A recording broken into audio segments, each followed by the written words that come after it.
আসসালামু আলাইকুম প্রিয় দর্শকবৃন্দ। আশা করি মহান আল্লাহর রহমতে আপনারা সবাই অনেক ভালো আছেন। আজকের ভিডিওতে আমরা আলোচনা করতে যাচ্ছি গরিব ঘরের রাজপুত্র নাটকের একটি গুরুত্বপূর্ণ ও আবেগঘন অধ্যায় নিয়ে। এমন কিছু ঘটনা নিয়ে কথা বলবো যেগুলো পুরো গল্পের মোড় ঘুরিয়ে দিতে পারে। ভিডিওটি শুরু করার আগে কমেন্ট করে জানিয়ে দিন আপনারা বাংলাদেশের কোন জেলা অথবা পৃথিবীর কোন দেশ থেকে আমাদের ভিডিওটি দেখছেন।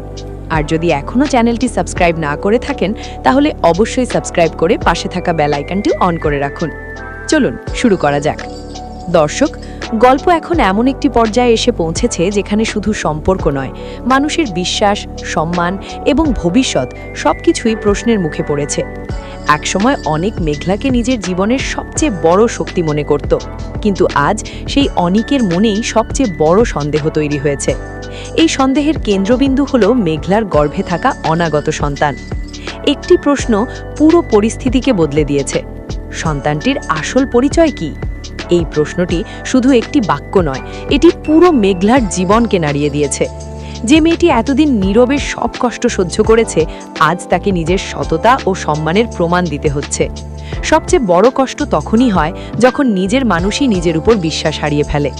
মেঘলা বারবার চেয়েছে অনেক অন্তত একবার তার চোখের দিকে তাকিয়ে সত্যটা অনুভব করুক, কিন্তু অনেক তার ভেতরে জমে থাকা কষ্ট, অভিমান এবং ভুল বোঝাবুঝির কারণে সত্যকে বুঝতে পারছে না।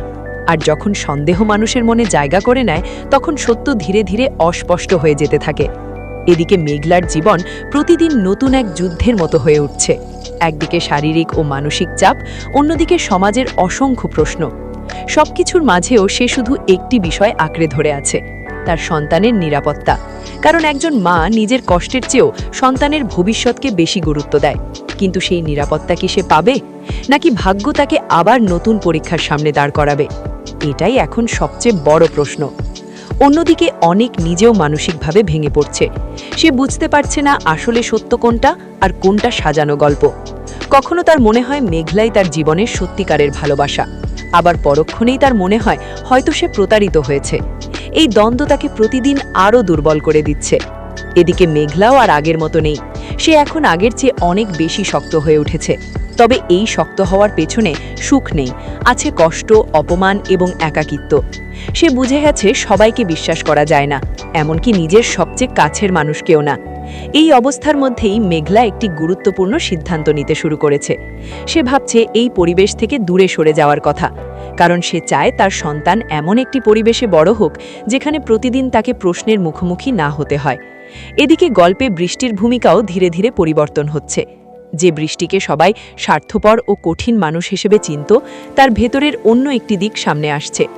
যখন অনেক মানসিকভাবে ভেঙে পড়ছে, তখন বৃষ্টির নীরবে তার পাশে দাঁড়ানোর চেষ্টা করছে। কিন্তু অনেক এখন কাউকেই পুরোপুরি বিশ্বাস করতে পারছে না। তার মনে একটাই প্রশ্ন ঘুরছে, সবকিছুর পেছনে কি অন্য কোনো উদ্দেশ্য লুকিয়ে আছে? এই প্রশ্নই তাদের সম্পর্ককে আরও জটিল করে তুলছে। অন্যদিকে রাতুল এখন পুরো গল্পের সবচেয়ে রহস্যময় চরিত্রে পরিণত হয়েছে।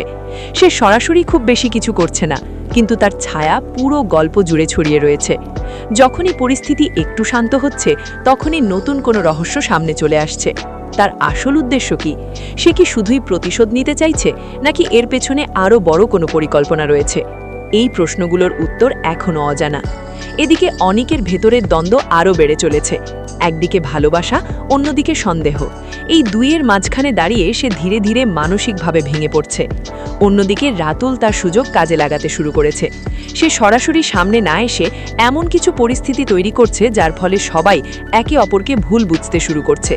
এটাই তার সবচেয়ে বড় চাল, কারণ সে জানে যখন বিশ্বাস ভেঙে যায় তখন সম্পর্ক নিজে থেকেই দুর্বল হয়ে পড়ে। মেঘলা এখন আর কাউকে কিছু প্রমাণ করার চেষ্টা করছে না। সে বুঝে গেছে সব সত্য সবাই বোঝে না, কিছু সত্য শুধু সময়ই প্রকাশ করতে পারে। তাই সে এখন নিজের সন্তানের ভবিষ্যৎ নিয়েই ভাবছে।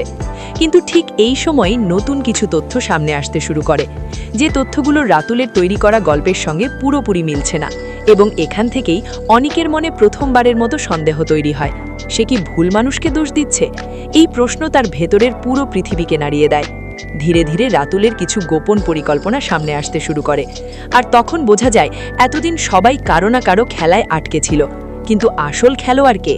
সেই উত্তর এখনো পুরোপুরি প্রকাশ পায়নি। সব মিলিয়ে বলা যায়, গরিব ঘরের রাজপুত্র নাটকের গল্প এখন সবচেয়ে গুরুত্বপূর্ণ মোড়ে এসে দাঁড়িয়েছে। আগামী পর্বগুলোতে আমরা দেখতে পারি নতুন রহস্য, নতুন সত্য উন্মোচন, সম্পর্কের বড় পরিবর্তন, অনেক ও মেঘলার দূরত্ব কমে যাওয়া, রাতুলের মুখোশ খুলে যাওয়া, বৃষ্টির নতুন সিদ্ধান্ত এবং অনেক বড় বড় চমক। তবে মনে রাখবেন, এগুলো সম্ভাব্য আলোচনা ও বিশ্লেষণ, অফিসিয়াল ঘটনা নয়। এখন আপনাদের কাছে একটি প্রশ্ন, আপনাদের মতে আসল দোষী কে? অনিক, রাতুল, নাকি পুরো পরিস্থিতির জন্য দায়ী ভুল বোঝাবুঝি? অবশ্যই কমেন্ট করে আপনাদের মতামত জানাবেন। ভিডিওটি ভালো লাগলে একটি লাইক দিন, চ্যানেলটি সাবস্ক্রাইব করুন আর পাশে থাকা বেল আইকনটি অন করে রাখুন। আজকের মতো এখানেই বিদায় নিচ্ছি। সবাই ভালো থাকবেন, সুস্থ থাকবেন। আল্লাহ হাফেজ।